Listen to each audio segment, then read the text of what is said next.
My mother blamed me for assaulting my sibling, but 2 years on, his theft unveiled the deception. For years, my relatives branded me the troublemaker. They fabricated tales, distorted reality, and ultimately shipped me off to correct myself. I stayed quiet, forged my own path, and assumed I'd escaped until their whole facade crumbled. Let me start from the beginning. I'm Daniel, 18 now. I live in a house that looks flawless if you speed past it. My mother, Laura, calls it her sanctuary. The grass is edged with a ruler. Drapes are color-coordinated. Even the mailbox gets wiped daily. Inside, though, the air feels ready to ignite at any spark. Dad, David, is gone most weeks on business.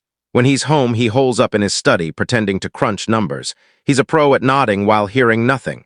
Mom labels him steady, but that's only because he never picks a lane. Then there's my 15-year-old brother, Matthew, cherub cheeks, practiced innocence, full-time snitch. He figured out early that acting scared of me kept him golden. I'd exhale too hard and he'd claim I was raging again. Mom would scold me before bothering to ask what happened. Every morning, Mom starts with her checklist tone. Shoes aligned, plates cleared, 0 crumbs on counters. She isn't cruel at first, just precise. Step off script and the edge sharpens. There's a chalkboard in the kitchen listing house laws. She calls them guidelines. Each gets a tick if you obeyed that day. I keep my mouth shut. Talking only earns a crimson X by my name.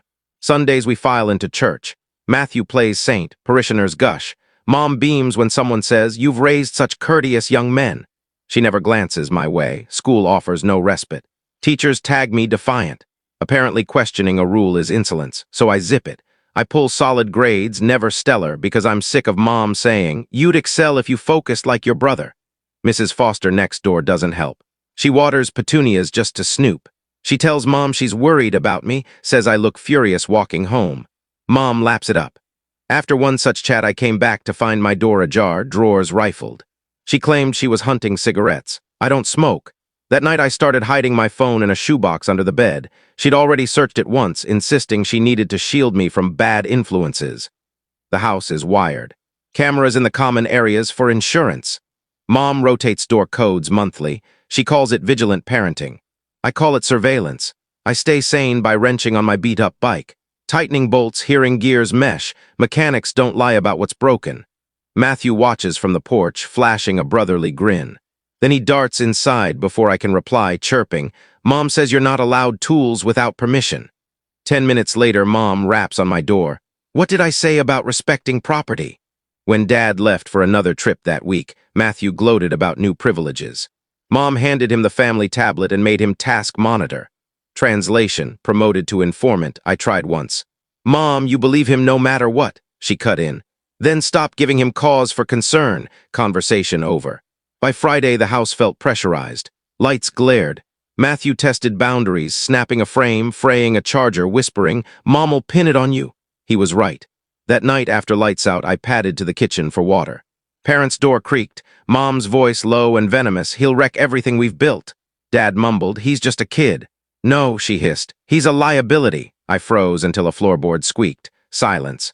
I retreated, stared at the wobbling ceiling fan. Even properly mounted, spin it long enough and it shakes loose. That was us spinning, pretending balance. The week crawled, tension coiling. Mom paced, lips thin, eyes scanning for infractions.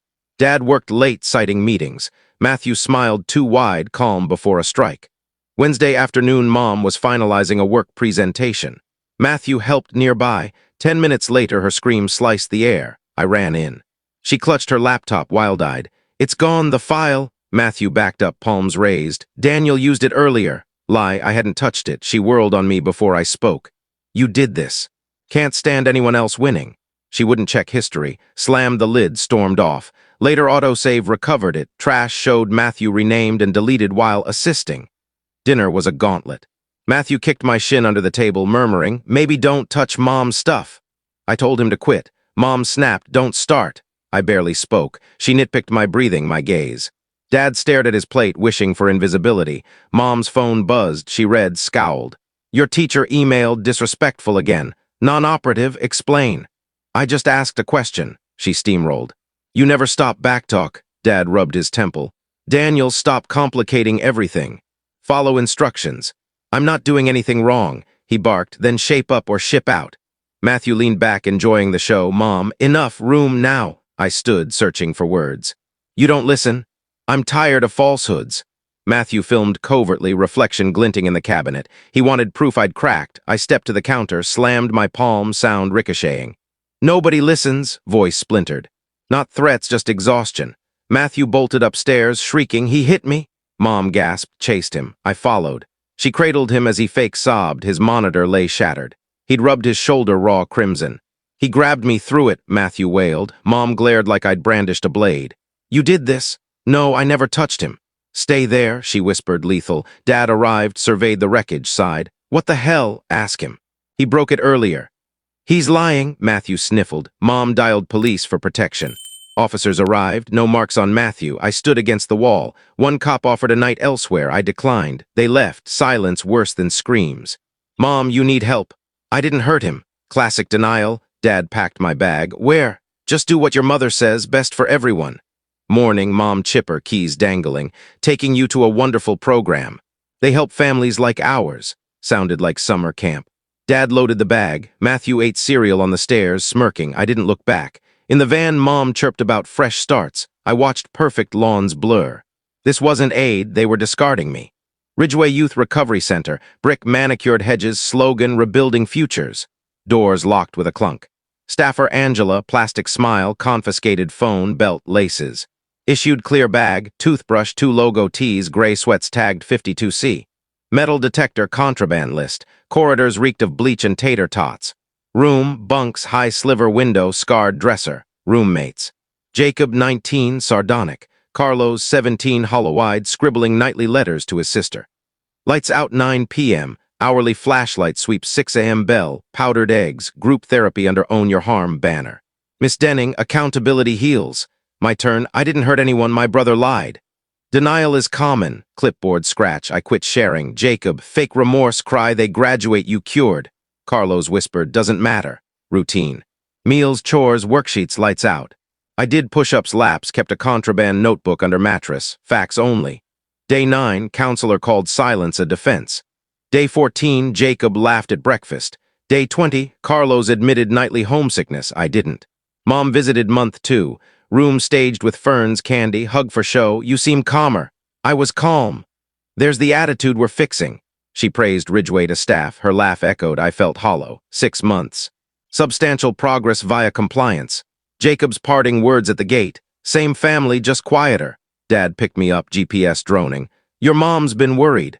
House unchanged, candles, polish, fake serenity. Mom in kitchen, cookies staged. Welcome home. Matthew, hey big bro, new gaming rig glowing. Dad's pat, we all My room, guest suite now. Boxes in garage. Daniel's old things. Fridge note, reintegration rules. Matthew eyed me, waiting for slip. School whispers, that's the brother beater. Teacher, hope you're better. Matthew bragged he'd forgiven me. Job at Rick's auto shop, oil, noise, honesty. Rick, work, get paid. No drama, taught breaks, diagnostics, no backstory required. Home, mom probationary, nice to see you trying. Matthew borrowed headphones, tore my comics. Money vanished from mom's purse, she accused me. Her watch missing, same. Matthew posted, when toxic people play victim, Rick, family paints you into their portrait, then blames you for smudging it. Matthew escalated. Teacher caught plagiarism. Mom blamed family stress. He swiped her card, vanished hours, returned slamming doors. She begged me, be supportive, he's recovering from you. He's manipulating. Don't project. Final blow, I'm under a sedan when Rick hollers.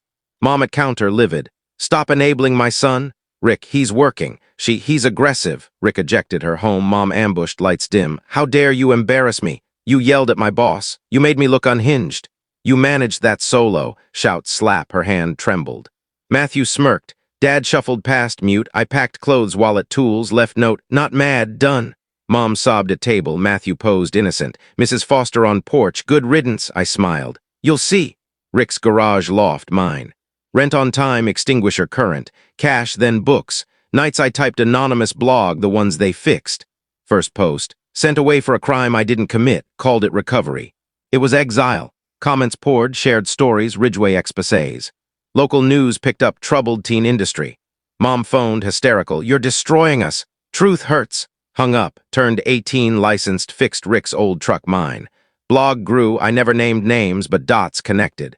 2 years after the lie, Matthew's theft ring surfaced. School laptops, neighbors' jewelry, mom's card maxed. Police at door.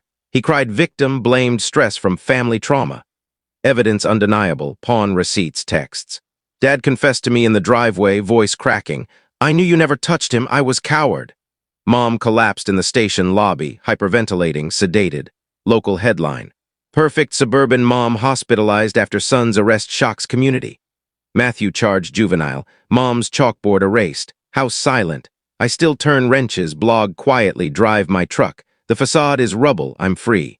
Thank you for watching my story. If you enjoyed it, please subscribe and press the bell icon. Stay tuned for more real-life stories, get more experiences.